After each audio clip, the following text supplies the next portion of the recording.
Hello, everyone. Welcome to Development Palates. I'm Aaron Loomis, coming to you from the Ventura Cigar Company studio. With me today is John McTavish. How you doing today, John? You know what, Aaron? I appreciate you asking. I'm doing quite well, thank you. Fantastic. Only the fifth time I've asked you today. So today we are talking about the Montecristo Cincuenta Toro. The cigar is 6-inch by 50 ring gauge, comes out of the Tabacalera de Garcia factory in the Dominican Republic. Wrapper is Ecuadorian Sumatra. Binder is from the Dominican Republic.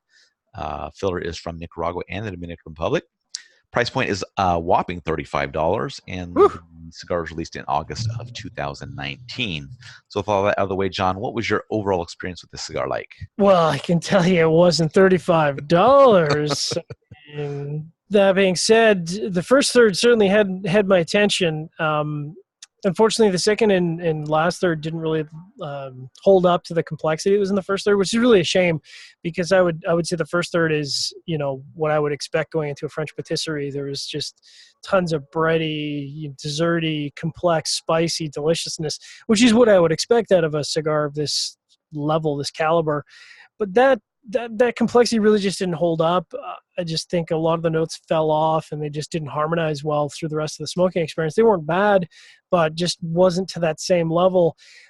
The good news, I guess, is that the construction and the burn on this was absolutely flawless. Again, we're talking about a $35 cigar, so it almost seems like an afterthought, because you kind of have to have a perfect experience if someone's going to plop down $35. But regardless, it's part of our scoring category, so got to mention it. What was your overall smoking experience like? Yeah, for me, the cigar started with wood, baking spice, and cream, and then the cream kind of switched over to mustiness as a little bit of earthiness joined in. The profile had some dryness that kind of built up as the cigar progressed, and the wood, earth, mustiness, and the baking spice all kind of fluctuated in regards to like their position in the profile. Construction was quite good. Strength hovered around medium the whole way. For an anniversary cigar, I was expecting a bit more from it. But overall, it was a pretty fairly average experience. Dryness took away some enjoyment, and kind of none of the flavors really popped for me. And both the price and the flavor profile would make me fairly hesitant to return to the cigar. Positive for the cigar is that the presentation is really good. Maybe the best bands I've seen in a long time. They just look really, really nice. But that's really an afterthought to the flavor, so I can't really give any points for that. So getting into the scores, Seth was also on this review. He just wasn't able to join us tonight. He gave it a 6.92. John was next at 6.10, and I gave it a 5.65. So, John, how was 6.10 for your experience? Yeah, so this is what I would call a classic example of a cigar where the flavor profile is above average. So flavor profile scoring, you're talking about like a high 5, 5.75, 5.8 kind of thing. And then you've got impeccable construction, which is what's pushing into the 6. And I just want to say that because, again, we're talking about a cigar of this caliber, this expense. The construction is really kind of an afterthought. And I almost feel like, we should be in the same situation as we were last year, where the flavor profile is up in the 7s and 8s, and the construction is the thing kind of bringing it down.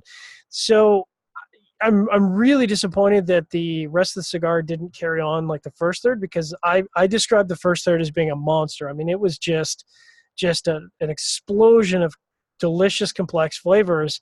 And it's almost more disappointing to not have that carry through the cigar than if the first third was just an average experience, because it almost lets you know what the cigar could have been, and it wasn't. That being said, score matches up pretty well. What about you? Yeah, my 5.65 matches up well. I thought the flavor profile was average throughout the cigar. It never, went above that or below that. It just kind of stayed on par with the enjoyment level. Like you said, really good construction. Can't really complain anything about that.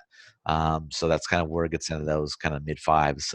But yeah, for a cigar at this price point, you want to expect more than that. But as we've seen over the years, it's not a given. Your enjoyment level is not based on the price. It's Yep. just not the way it works out.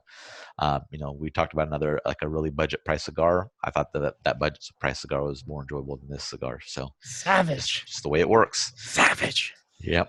But yeah, the bands on this thing are beautiful. Yeah, It's the presentation fantastic. is absolutely what you would expect. I think a lot of companies who are releasing limited or celebratory cigars could really learn a lot from the way that this cigar is presented, because it certainly presents like a ultra premium cigar for Yep, sure. Yep. exactly. All right, if you're just catching this video on YouTube, be sure to subscribe to us. We'll also check out the full written review on the website, developmentpalates.com.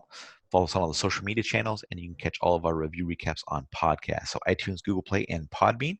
Thank you for tuning in. We will catch you on the next one. 50.